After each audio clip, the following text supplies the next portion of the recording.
You're listening to the Bearded Theologians podcast hosted by Matt Franks and Zach Bechtold. We hope you enjoy this week's show, and you can find out more about us by going online at beardedtheologians.com, where you can pick up a few t-shirts, listen to a few old episodes, and find ways that you can connect with us. Thank you for listening. You're listening to the Bearded Theologians podcast hosted by Matt Franks and Zach Bechtold. So this week on the podcast, we actually are going to one of those famous scriptures that you see on 10 things and wood things and t-shirts and church signs and probably there's probably one or two signs in your church, or maybe you have one at home. But looking at Micah 6, we're actually going to look actually the whole context of the verse 6:6 through 6:8. So Zach, do what you do with this verse. You mean read it? Sometimes I don't know what you're gonna do. I'm waiting for a day that you do like pictographs. In 8 years, I've done nothing but read the verse. I know.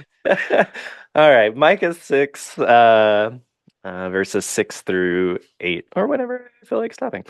With what should I approach the Lord and bow down before God on high? Should I come before him with entirely burned offerings, with year-old calves?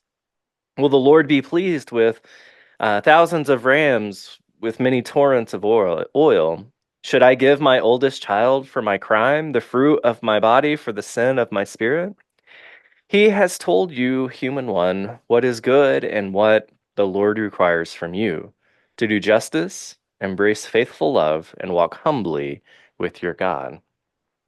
And so, Matt, as you hear the fullness of that, it's usually Micah 6:6, Micah 6:8 that we, see printed on the things.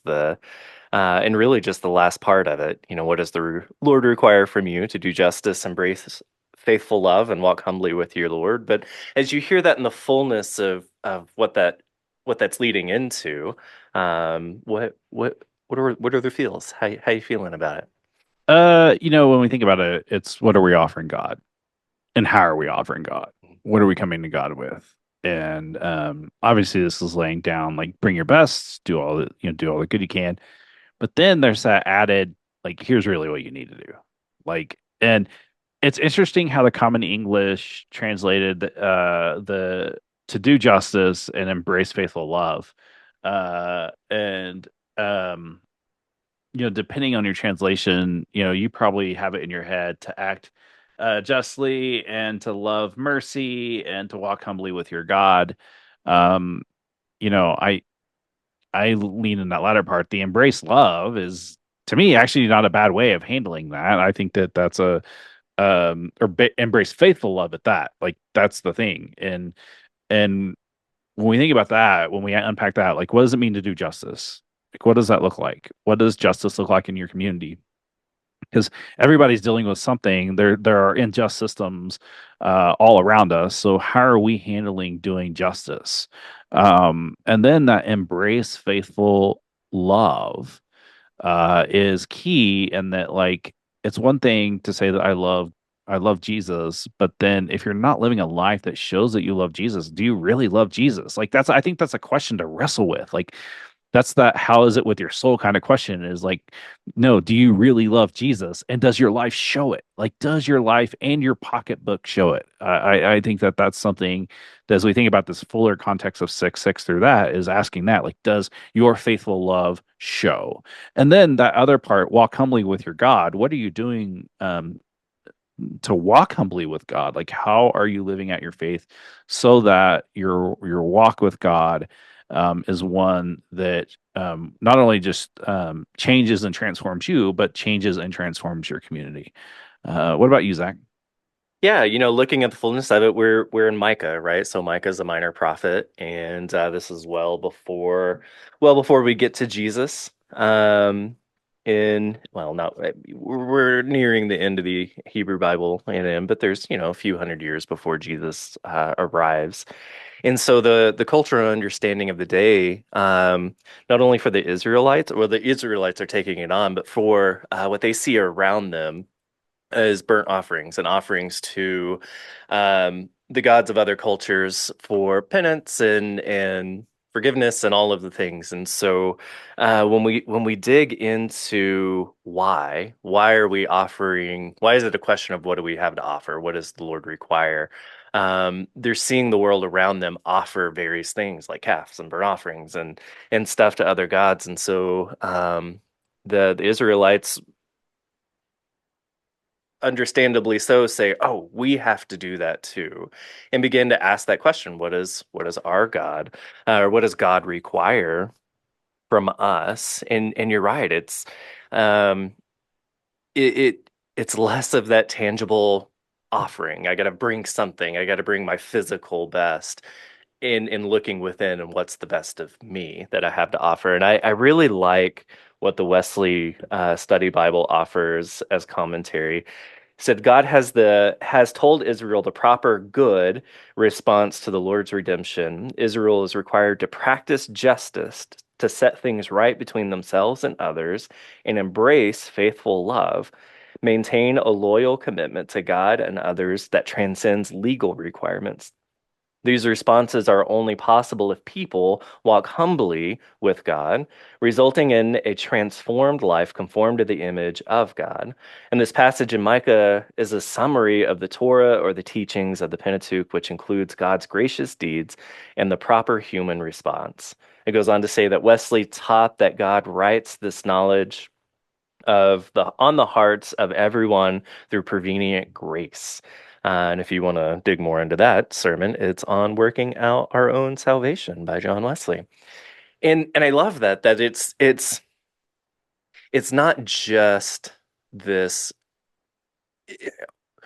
one-ended response to God's love, to who God is calling and creating us to be. It's not just looking at what is required in a sacrificial way, but it's this change of heart and being and self to live into our relationships with each other, our relationship with God, and how we're truly living that out in seeking justice, right? In seeking relationship and embracing in that faithful love that changes the world, right? Like we like I said, we're nearing the end of the Hebrew Bible and entering into the time of Jesus, which truly this is what Jesus comes to do and walks and teaches and lives all of this out in a different way than what the early Israelites and Hebrew people understood, and that practice of that tangible offerings and sacrifice, and we see that tone begin to change here, with some of these minor prophets leading into the rest of the story. And so I don't know, I love that commentary from Wesley, leaning into prevenient grace through all of this. That um, if we're able to if we're able just to live out our faith in such a way that seeks justice and embraces love, we begin to see that grace around us. And I love, we talked about before we hit record, I don't love cherry picking, or favorite verses don't always land on me. Like, I don't, it's not a thing that's helpful for me personally. Um, and yet, having the fullness of why, rather than having the bumper sticker Micah 6:8, having 6:6 through 8. And why are we answering this question? Why do we have, what does the Lord require? Well, it's because the world around him is doing this one thing, and God's asking for something a little bit different. Well, and that's why I like with 6:6, it's a buildup. The Hmm. first question that we have to wrestle with today is, with what should I approach the Lord and bow down before Hmm. God on high? And the author here is obviously processing that. Should I come before Him and turn in Right. burnt offerings? And will the Lord be pleased with this? Should I give my eldest child? Mhm. Um, yeah, we haven't even touched on that. The author wrestling with, should I give my oldest child for my crime? Right. Right. Are you willing to give your oldest child for your crime, Zach? Sometimes. No, but that's the thing, right? This is our best, and if you remember the context of the day, the oldest child was it, Oh yeah. right?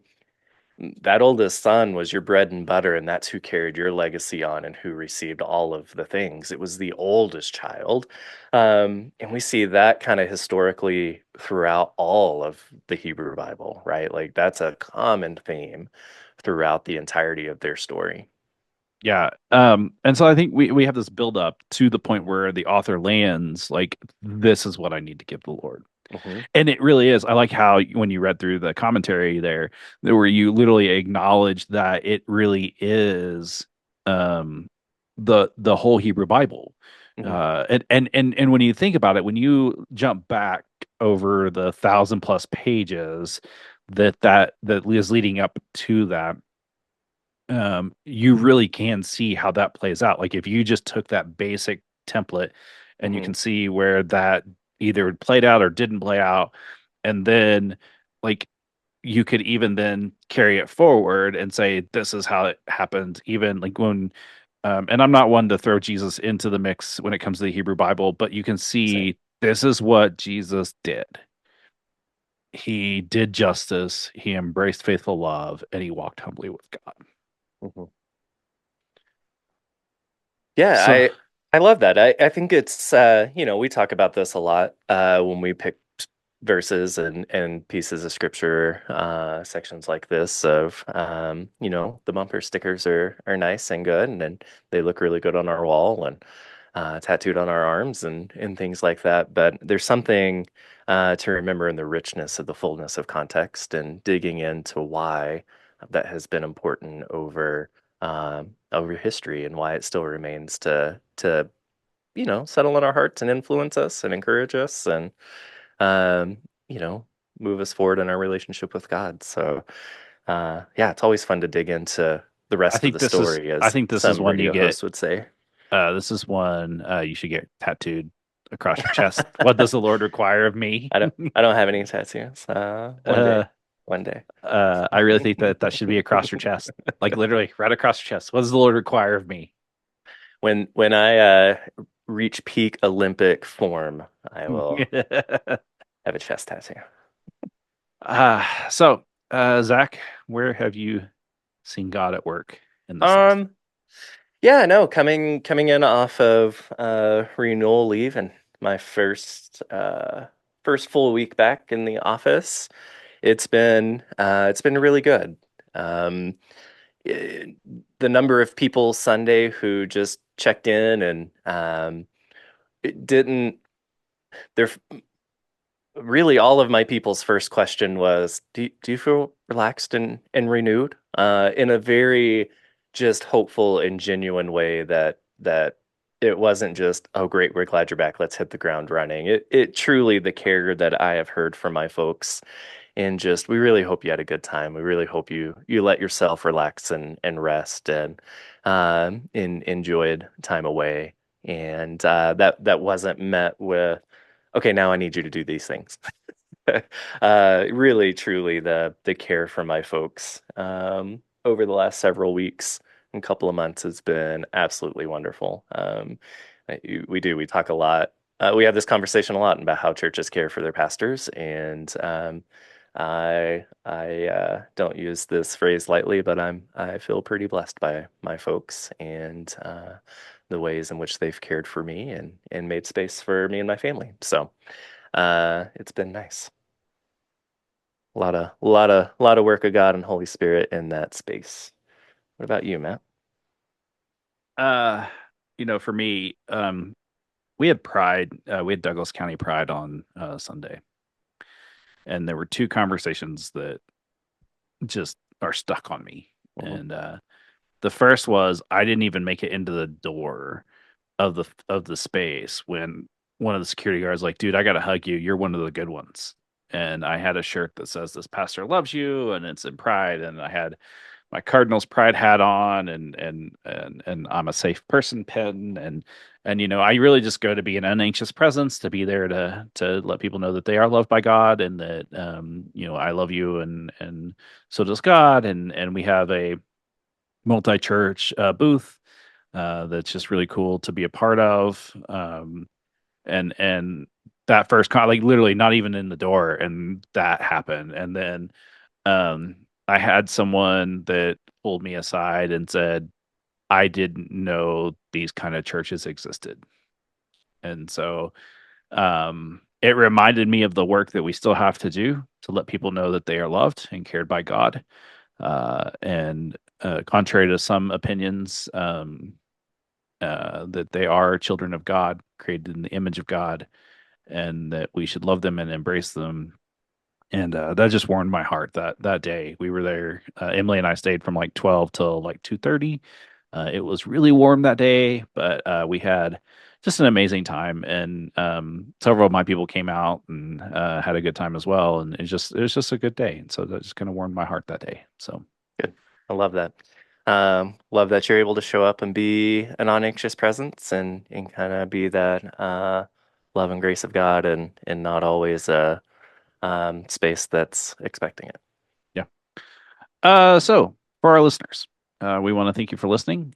We want to encourage you to give us a thumbs up, give us 5 stars, write a review. I heard this on a podcast today, and it was a random podcast. It wasn't like a church podcast, but they're like evangelize us, and I was like, ooh, like it was a sports podcast, and the guy used that word evangelize us, and I was a little like I was like, wow, like that's I don't know how I yeah, feel about that. like That's interesting. coming from a sports podcast, that was different. So yeah, like and share us. Don't forget to comment. We try to stay up on top of those, but sometimes we don't or we miss them. And we try to do our best, but we want to thank you for listening. And so for the Bearded Theologians, I'm Matt Franks. I'm Zach Bechtold. Thanks for checking us out. I want you to subscribe and like this video and push that thumbs up. Thank you for listening to the Bearded Theologians podcast. Don't forget to like, subscribe, and share on all social media outlets. You can check out old episodes and more information at beardedtheologians.com. Thanks for checking us out.